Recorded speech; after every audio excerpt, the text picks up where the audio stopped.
The atmosphere aboard the dropship was thick with anticipation.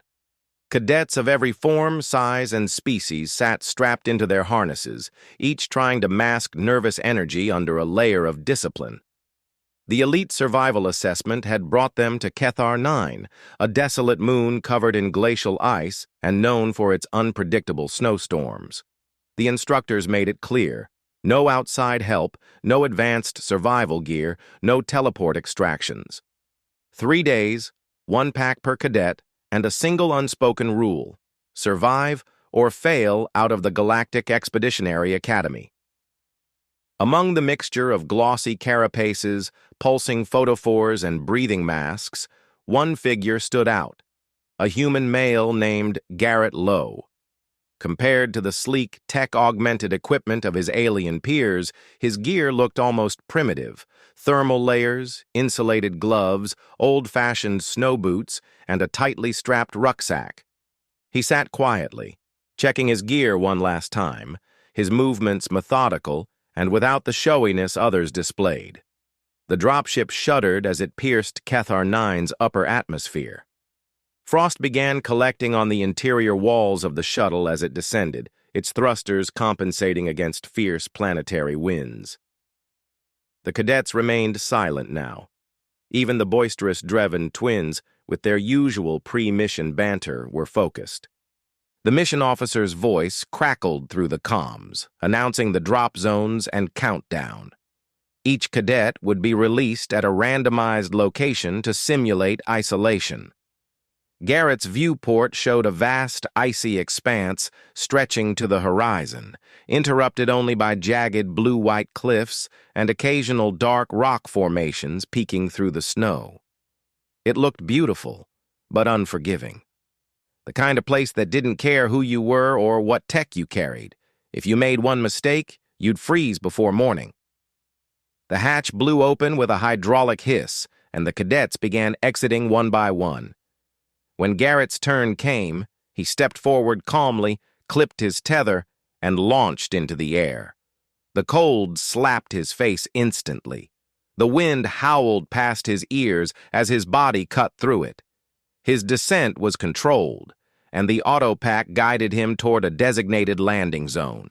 He touched down on a ridge of packed snow, staggered slightly, and steadied himself. The silence was deafening. The dropship was already vanishing into the sky, and the only sound left was the wind. Garrett looked around. Nothing moved. The snow crunched under his boots as he took a few steps forward. No sign of the others, just white in every direction. He unhooked his pack and crouched behind a slope to shield himself from the gusts while taking inventory. 1 thermal blanket, 1 portable solar heater, nearly useless without sunlight, a flare gun, a multi-tool, dehydrated nutrition cubes, a small water canister, and an emergency comm unit, disabled by default, to be reactivated only after the 3-day trial. His breath came out in slow clouds. His eyes scanned the land, not for enemies, but for opportunity, structure, patterns, wind direction, snow thickness. Most cadets would probably try to dig in, set up a barrier with snow walls, or activate their emergency pods. But he had studied Kthar 9 before the mission. The storm patterns here weren't gentle. They could move in less than an hour, drop visibility to 0, and bury someone alive. The only real shelter was one you made yourself, from the moon, for the moon. As Garrett began walking northward toward a small depression in the landscape far across the frozen horizon, another cadet landed with a thud. It was a tall insectoid female from Tural Prime, wrapped in bioflex armor that shimmered faintly under the light. She activated her location beacon briefly, surveyed the terrain, and shot him a glance. Her name was Sireka. She had mocked his gear during the briefing, calling it prehistoric thermal cosplay. Now she was struggling to stabilize her flight pack against the wind. She didn't say a word this time. Garrett ignored her and focused on his steps. The snow was deeper in the hollow, the wind weaker. It was a perfect place to work. He bent down and scooped a handful of snow. It was the ideal consistency. Cold, wet, and dense. Good for packing. The kind of snow you could shape, carve, and mold. He set his pack down and began drawing a rough circle with his boot, estimating a diameter wide enough for his body to lie down and sit upright. Then he began digging, not downward but outward, piling snow into a dome-like mound. He worked quickly and efficiently, cutting blocks with the multi-tool and stacking them in a spiral pattern. As he worked, his body warmed from the effort, but he remained focused. His gloves made it harder to feel the precision, but he didn't remove them. Not in this cold. By the time the sun had begun its slow dip below the distant cliffs, Garrett had formed the shell of the igloo. He was already carving out the entrance tunnel. It wasn't flawless. The dome leaned slightly, and the air vent was crooked. But it would hold. More importantly, it would insulate. Snow was a surprisingly good thermal barrier once compacted properly. From a distance, 2 more cadets had been watching him, a reptilian male from Zorthax and a tentacled female from the Calaxy Seas. Both had tried to erect collapsible shelters, which the wind had already shredded. They looked miserable, their skin turning shades of pale that weren't native to their species. Garrett said nothing. He waved once toward the igloo, but didn't offer help. Not yet. He crawled inside, dragging his pack behind him, and sealed the entrance with a makeshift snow plug. Inside, it was still cold, but still meant survivable. His breath no longer vanished in a blink. He activated the tiny fire starter from his multi-tool and lit a compressed moss puck from his kit. The flame flickered, filling the small chamber with a faint glow. He propped a vent hole open above to prevent suffocation. For the first time since landing, he allowed himself a moment to rest. He sat cross-legged, listening to the wind outside scream against the curved snow walls. The igloo was holding. The storm hadn't begun yet, but the temperature was already dropping sharply. He needed to gather fuel. He needed water. But he had something more than the others didn't. A shelter that nature wouldn't tear down. Outside, another loud crunch echoed across the ice. Soreka had fallen while trying to build a thermal canopy. The snow swallowed one of her wings. She screamed in frustration. Garrett didn't move. Not yet. He was watching. Timing was everything. This wasn't just a test of survival. It was a test of adaptability, of patience, instinct, and old knowledge forgotten by most species who had long outsourced survival to machines. Garrett wasn't here to show off. He was here to survive, and maybe teach the others what that truly meant. The first sign that the storm had truly arrived came not with the snow, but with the silence. Garrett sat inside the dim glow of his igloo's chamber, his breath curling upward like a slow-moving ghost. He had grown accustomed to the constant whisper of wind scratching at the dome's outer walls, but now it had stopped. Completely. No howl, no gusts, not even the faint whistle that echoed through the vent shaft above his head. The cold was still there, seeping through the snow blocks like invisible fingers, but the quiet was unnatural, the kind of stillness that nature saved right before releasing something brutal. He tilted his head and listened harder, focusing past the sound of his own breathing. A deep thud, distant but unmistakable, rolled through the ice beneath him. It was like the moon itself exhaled. Then came another, this time closer. The air pressure shifted. Garrett's eyes narrowed. The storm hadn't stopped. It was coiling, readying, compressing itself into something violent. He quickly reached for his thermal wrap and layered it tighter around his legs. The moss puck had burned out to a charred husk, and he decided not to waste another just yet. He checked the interior dome. Still solid. No hairline cracks. Satisfied, he crawled forward, pushed out the entrance plug, and peeked into the outside world. White. Nothing but white. But it wasn't snowfall. It was swirling, churning madness. Flakes the size of feathers blasted horizontally across the ridge. The depression where he had built his shelter was quickly disappearing beneath thick waves of powder. Visibility had dropped to just a few meters.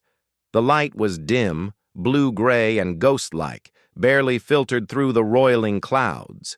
The storm was no longer approaching. It had arrived, full force. Far off, Garrett saw movement. A figure stumbled against the wind, crawling half-buried. It was the reptilian male from Zorthax, his scaly skin now dulled and frost-bitten. He no longer moved with the precision typical of his kind. His breathing was shallow, and his claws dragged uselessly through the snow. Garrett cursed under his breath and slipped back inside. He reached into his pack, pulled out his emergency flare, then paused. If he fired it, the location would be marked. Instructors might interpret it as a failure.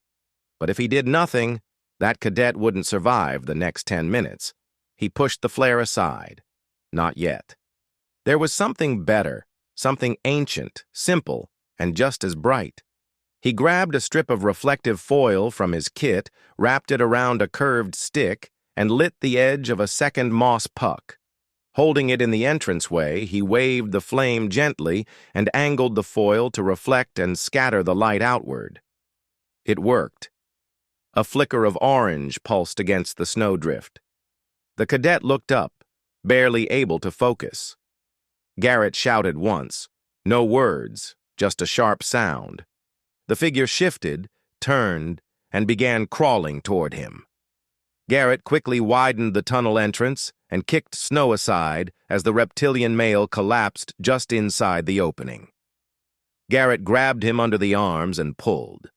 The cadet's skin was dangerously cold, his breathing shallow, but his pulse was still there. Garrett didn't waste time with comfort. He closed the entrance behind them, shoved the snow plug back into place, and sealed the inner air gap with a scarf. "Don't move," Garrett said firmly. The cadet said nothing, only nodded. Garrett wrapped the foil around the cadet's chest and placed his own body beside him, pressing for shared heat. It wasn't ideal. The igloo had been designed for one. But the warmth from two bodies, even in that cramped space, was already making a difference. Frost on the cadet's snout began to melt. Outside, the storm intensified. The howling wind returned with a vengeance, this time mixed with tiny shards of ice that scraped against the igloo like claws. The structure groaned slightly under the pressure, but it held. Garrett watched the vent hole carefully. The moment snow began clogging it, they'd suffocate in their own shelter. He kept a narrow twig inside the hole, rotating it occasionally to keep it open. Time slowed. Minutes felt like hours. Inside the igloo, the light dimmed to near black. Garrett's breath came in long, even pulls. His companion eventually stirred and whispered, "Why didn't you just leave me?" Garrett didn't respond.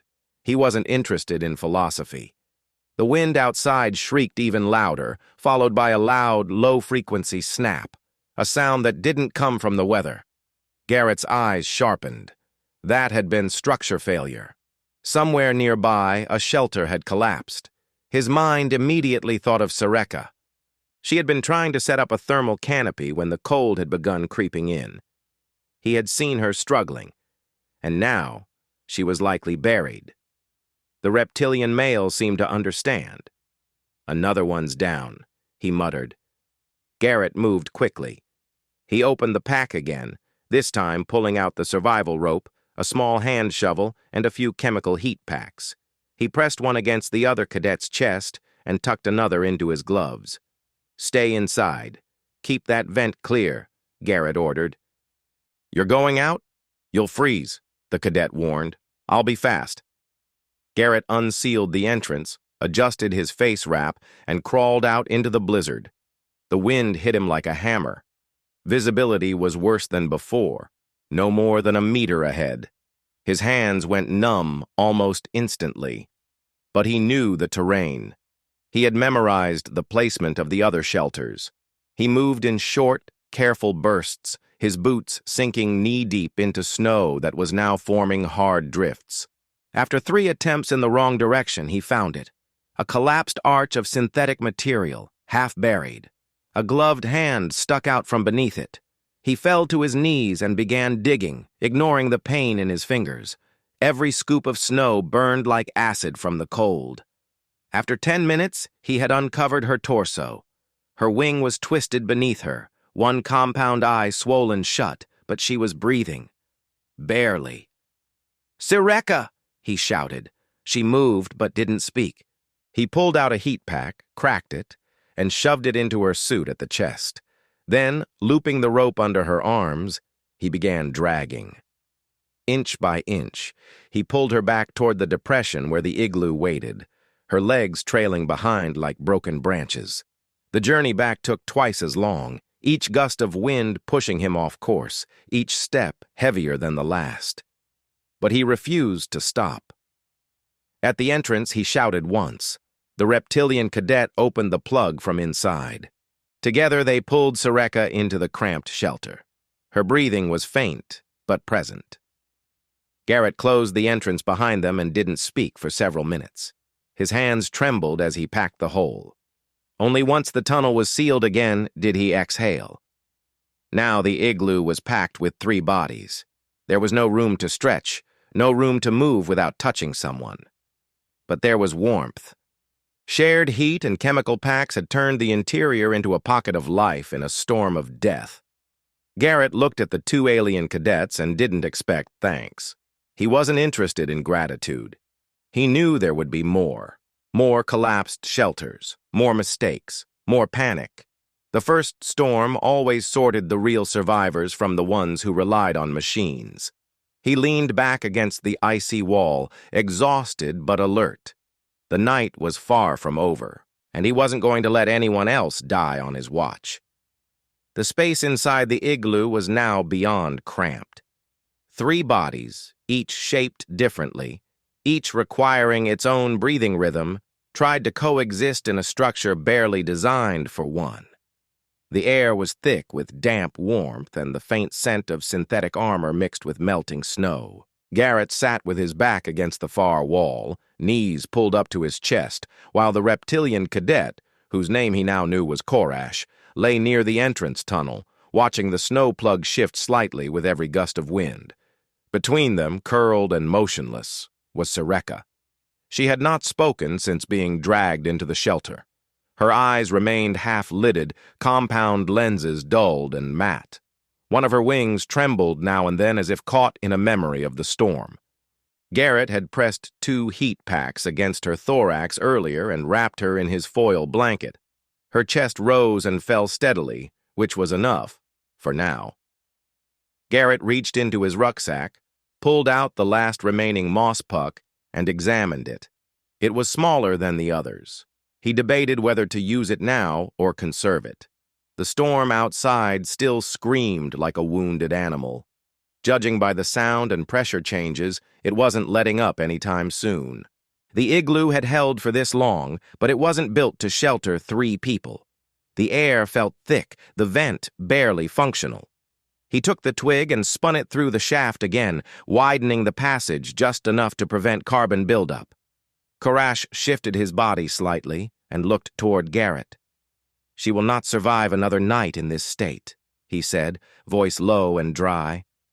"I know," Garrett answered. "She needs heat, fluids, calories, in that order." Korash's narrow nostrils flared. "You have food?" "Some," Garrett replied. "Enough for 1, maybe 2 if we ration." He didn't mention that he hadn't eaten since before landing. He had been conserving his energy, relying on his training, his knowledge, and a certain stubborn refusal to go down in a snowstorm. He leaned forward and unzipped a hidden pouch in the side of his bag.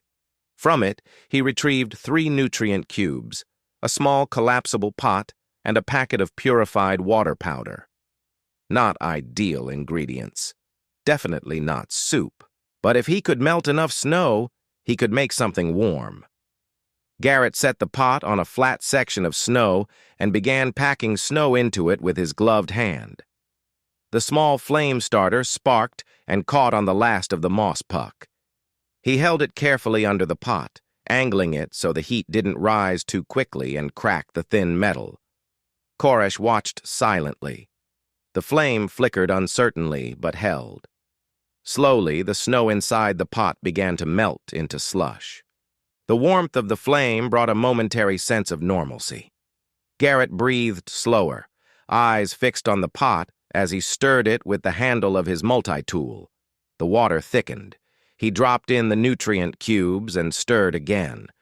The synthetic aroma of rehydrated protein filled the small space, mixing with the musky breath of the igloo's occupants. It was far from appetizing, but it was real. It was hot. It was enough. He poured the thick liquid into a shared cup and held it out toward Korash, who accepted it without question. Garrett refilled the pot and melted more snow while Korash drank slowly, methodically. When he finished, Garrett passed the next batch to him, gesturing toward Sareka. "She will not take it willingly," Korash said. "Then we make her," Garrett replied.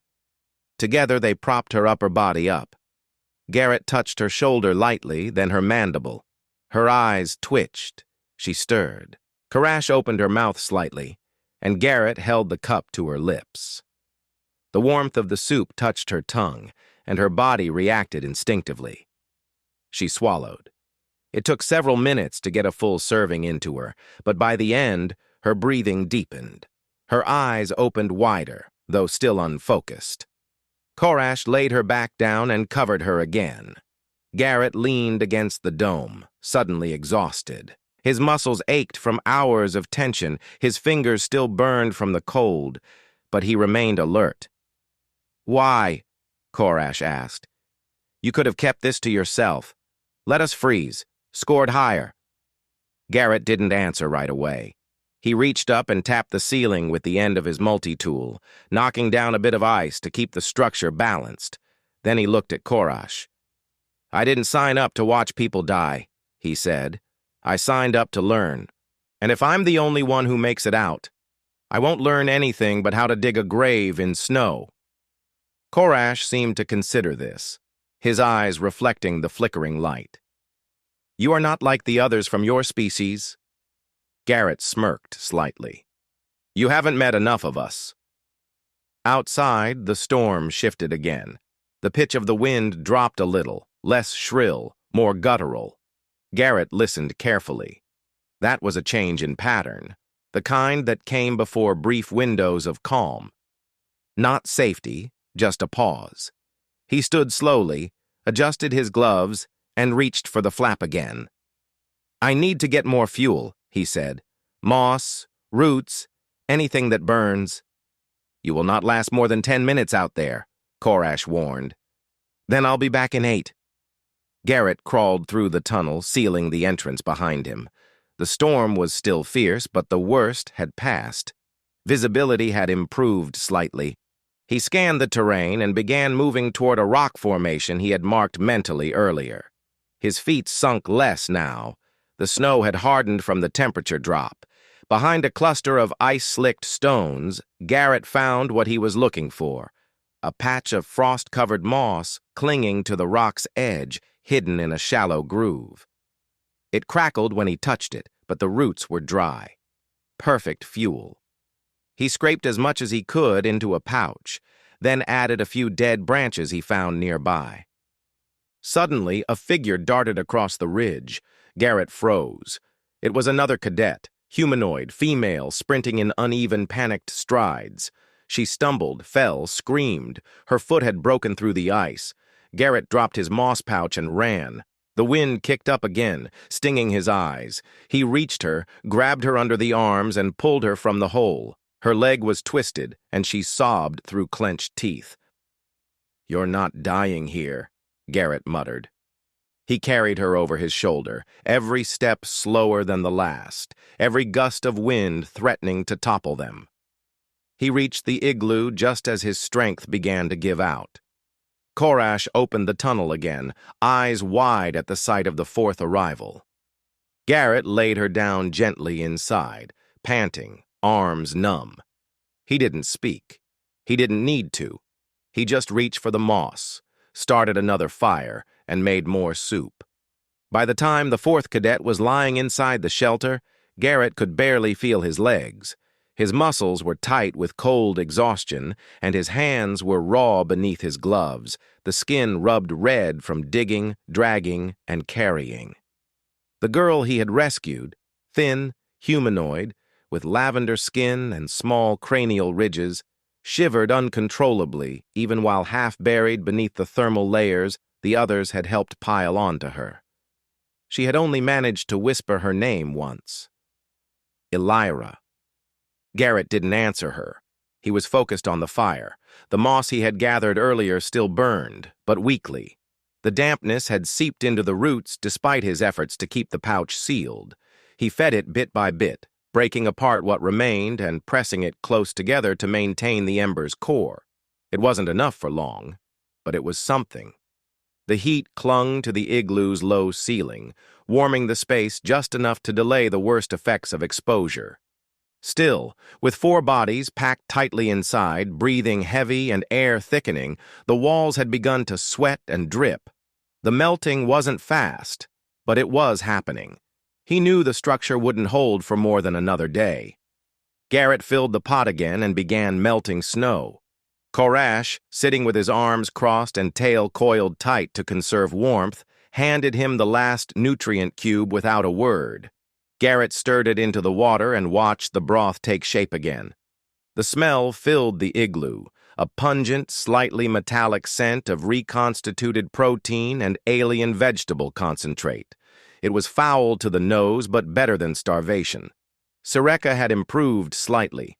Her eyes were open more often now, flicking toward sounds with sluggish interest. She had not tried to speak, but she drank from the cup Garrett offered her without resistance. He noticed the swelling on her wing had gone down, though the bruising remained deep violet. She was still far from functional, but she was no longer dying. Elira was the quietest of the group. She had barely moved since her rescue. She kept her gaze on Garrett, as if watching him gave her something to focus on. He didn't acknowledge it. He simply passed the next cup of soup toward her, then poured another for himself and let the thick liquid scald his throat and settle in his stomach like fire. Korash shifted suddenly. "There are others out there," he said. Garrett didn't respond. "I saw at least 6 others drop nearby before the storm hit. Most tried to set up drones or pods. If the winds took them down, they may still be alive, buried, waiting." "I know," Garrett said. Korash stared at him. "You going out again?" Garrett looked at the door plug, then at the pot, then back at the walls of the igloo. The water drip was worse now. The ceiling's center sagged ever so slightly. "No," he answered finally. "Not unless I have to." Korash frowned. "That's not like you." Garrett didn't rise to the bait. "We've reached capacity. 1 more body and this structure won't hold. And I have nothing left to feed anyone else." "So we let the others die?" Elira's voice was soft but sharp. Garrett turned to face her. She had pulled herself upright slightly, eyes locked on his with a mixture of pain and clarity. "We can't save everyone," he said flatly. She blinked slowly, then looked away. He wanted to say more, but he didn't. The truth hung in the air like the steam from the pot, undeniable, unwelcome, and necessary. Silence took over for several minutes. The storm outside had not fully passed, but it had weakened into a heavy, constant snowfall with occasional wind gusts. The pressure outside was less violent, but the cold remained severe. The temperature inside the igloo hovered just above freezing, barely survivable with the fire. Elira finally broke the silence again. "You knew how to do all this. The shelter, the food. Even without the tech." He nodded. "Where did you learn it?" Garrett took a deep breath. "My grandfather lived in the Yukon, Northern Earth. He used to disappear into the wilds for weeks at a time. No communications, no gear, just a rifle and a pack. I went with him when I was 12. First time I nearly froze, lost the tip of my finger." He held up his left hand and pointed to the crooked scar at the edge of his pinky. "He taught you?" she asked. He let me fail, Garrett replied, and then he showed me how not to. Soreka made a faint clicking sound. It could have been amusement. Garrett didn't look at her. I thought humans had moved beyond that, Korash said. Most of your species relies on drones and habitat domes now. Most of my species doesn't belong out here, Garrett said. They've forgotten what it means to survive without assistance. I didn't come to this academy to be like them. He took another sip of soup, then set the cup down carefully. You're not here just to learn how to survive, are you? Elira asked. Garrett stared into the fire. No. Korash narrowed his eyes. Then what? Garrett hesitated. Then he spoke, voice quieter than before. I'm here to prove that what's old still matters, that instinct, grit, and common sense can outperform algorithmic training and field drones. I've read your files. Some of you are in the top percentile of your homeworld academies. You've trained with artificial simulations that mimic every environmental condition. But none of that taught you how to listen to the snow, how to see a storm coming in the way animals move, how to make heat with your hands when the heater's dead. He glanced at Elira. None of it told you that survival isn't a checklist, it's a mindset. No one answered him, but they didn't need to. The fire crackled faintly. The air felt heavier again. The silence this time was different, closer to reverence than judgment. Suddenly, a distant sound reached the igloo, barely audible over the wind. It was rhythmic, hollow, like metal on ice. Garrett looked toward the entrance. What is that? Elira asked. He listened more closely, then rose to his knees and moved to the tunnel. Shoveling, he said. Korash stood as well. Another cadet? Could be, or an instructor. Garrett crawled forward, dug the plug aside, and peeked out. Through the snow haze, a figure approached, slowly, dragging what looked like a long pole. The motion was deliberate but tired, not a rescuer. Another cadet. Garrett sealed the entrance again and turned back to the others. She's alone, and she's almost out of strength. Korash sighed. I'll go, Garrett said. No, Elira interrupted. You'll die if you go again. I'll go. You can't walk, he replied. Then I'll crawl. Garrett paused. Then he nodded.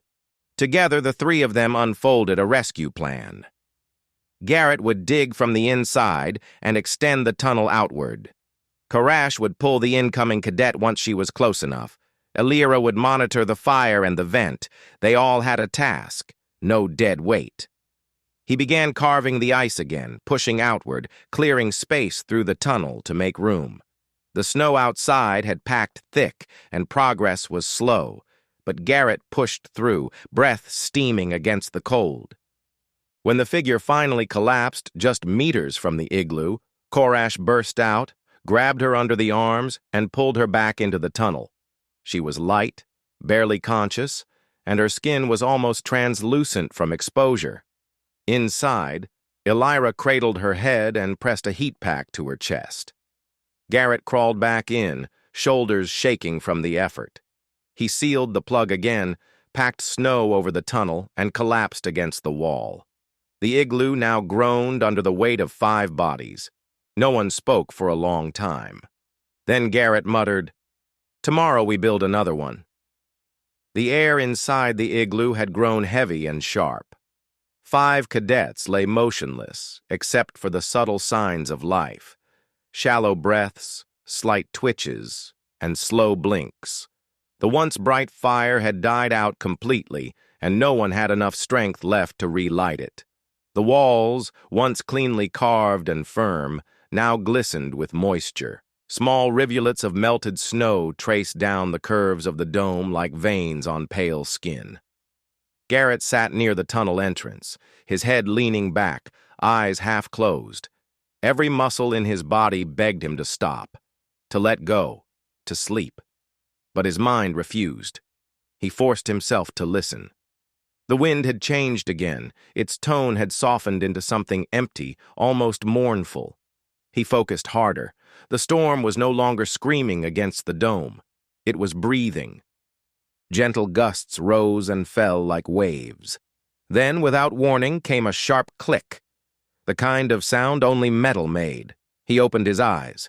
Another one followed, closer this time. Rhythmic, precise, the sound of boots. He turned his head toward the others. Illyra stirred slightly and opened one eye. Korash didn't move, but his nostrils flared. Sareka's wing flexed weakly. Even the newest arrival groaned faintly under the shared blanket. Garrett sat up straighter, ignoring the jolt of pain in his spine.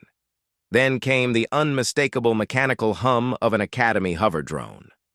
Garrett scrambled forward and pushed at the entrance plug. It took effort. His arms barely responded, but he managed to dislodge the compacted snow and crawl out into the freezing morning light. The snow had settled into rolling white hills. The sky above was a dull gray, not the deep, angry black it had been. The storm had passed. Overhead, a small survey drone floated silently, its optics spinning. On the ridge, a pair of instructors in white thermal suits approached, heads turning slowly as they scanned the terrain. One held a digital slate, the other a med kit. Garrett raised an arm, more out of instinct than intention. One of the instructors noticed him. The figure paused, then started forward with long, sure steps. Behind her, the other followed. The snow crunched under each step. As they reached him, Garrett forced himself to speak. "There are 5 of us," he said hoarsely. "Inside, no fatalities." The woman didn't answer right away. She pressed her hand to her earpiece, murmured something, then looked down at him. "You're the human cadet," she said flatly. Garrett nodded. "Name's Garrett Lowe." She tapped her slate and handed it to the other instructor. "Vitals first," she said. The second instructor pulled open the tunnel entrance and crawled inside. Garrett stayed outside, kneeling in the snow. The light felt too bright now. The silence no longer a threat, but still too loud. His mind drifted for a moment until he heard the medic call out from inside the igloo. "All conscious, severe hypothermia, dehydration. One has a fractured ankle." The lead instructor turned to Garrett. "How did you keep them alive?" "I built an igloo," he muttered. "Lit moss, boiled snow, rotated vent shafts, shared heat." She blinked. "No portable generator?" He shook his head. "No heating pod?" "Nope." She looked down at her slate again, then crouched in front of him. "You pulled 5 cadets through a Kthar 9 storm using hand-built tools and snow?" Garrett said nothing. He just stared at her. She reached up, tapped her earpiece again, and relayed a simple message. "Unit Alpha recovered. 1 human cadet. 4 aliens. No loss. Prepping extraction." Within minutes, another drone hovered into view, followed by a small skimmer craft. The back hatch opened with a hiss, and heat spilled into the frozen air like a sudden breath of life. Medics exited the craft and began helping the others out of the shelter. Illyra was carried first, still alert but unable to stand. Then Sareka, who managed a brief nod toward Garrett as she was lifted. Korash refused assistance at first, limping on his own strength until the medic scolded him into compliance. Garrett stood last. His legs protested, but he forced them to hold. As he approached the hatch, the lead instructor turned to him one more time. "You know the rest of your cohort is either unconscious or buried.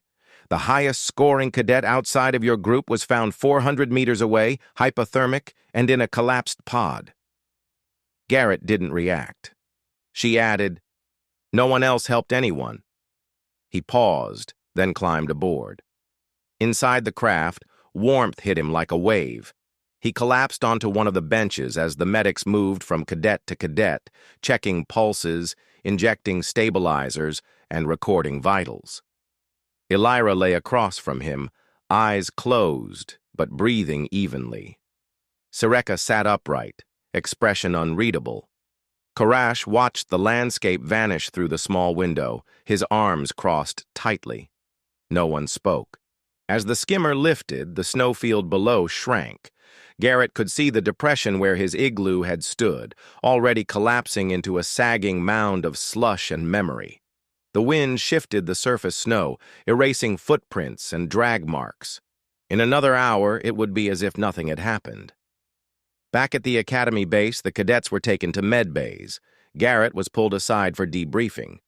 He stood in front of a half-circle of instructors and mission designers, most of whom stared at him with thinly veiled disbelief.